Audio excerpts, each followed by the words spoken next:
Microsoft is making major layoffs as the company sets out on a new path. I'm Bridget Carey, and this is your CNET Update.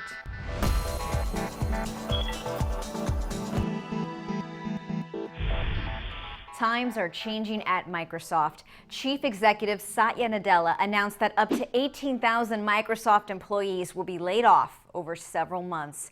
More than half of the job cuts are coming from the Nokia phone operations that Microsoft acquired earlier this year.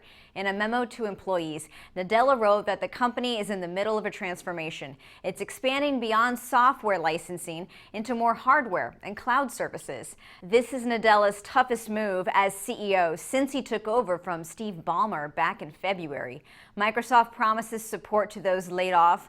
Nokia is still going to be a big part of Microsoft, even if it's slimmed down. But Microsoft will no longer make Nokia phones that run Android. Of course, that comes as no surprise. Microsoft only wants to make Windows phones. Microsoft is struggling to grow Windows Phone, but it also is facing challenges with Windows 8, Surface tablets, and the new Xbox One.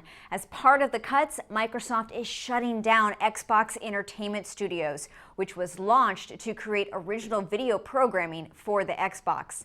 In an interview with CNET, Nadella talks about how Microsoft needs to evolve to bring its products and services together to work in harmony for users. You can head to CNET.com to read the interview. Switching gears, there are some app updates worth noting. The popular Jawbone Up activity tracking bracelet has added new features to make it easier to track your food.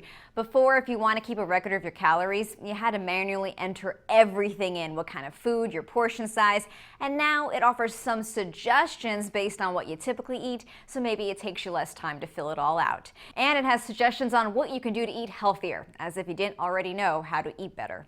Tech companies are very interested in health these days. Apple's working with Nike's Fuel Band team, and Samsung may start working with Under Armour, which also makes its own workout tracking gear. According to reports out of Korea, a top Samsung executive met with the CEO of Under Armour earlier this month. Apple has a new way to load up a prepaid iTunes gift card into your account. It's called iTunes Pass, but unless you often hang out near an Apple store, it's not very practical. Basically, instead of buying an iTunes gift card, which you can get anywhere, you can now go into an Apple retail store to load money into your account directly on your phone at the cash register. Apple's making baby steps toward doing some more with mobile payments. That's your tech news update. You can get more details on these stories at CNET.com. From our studios in New York, I'm Bridget Carey.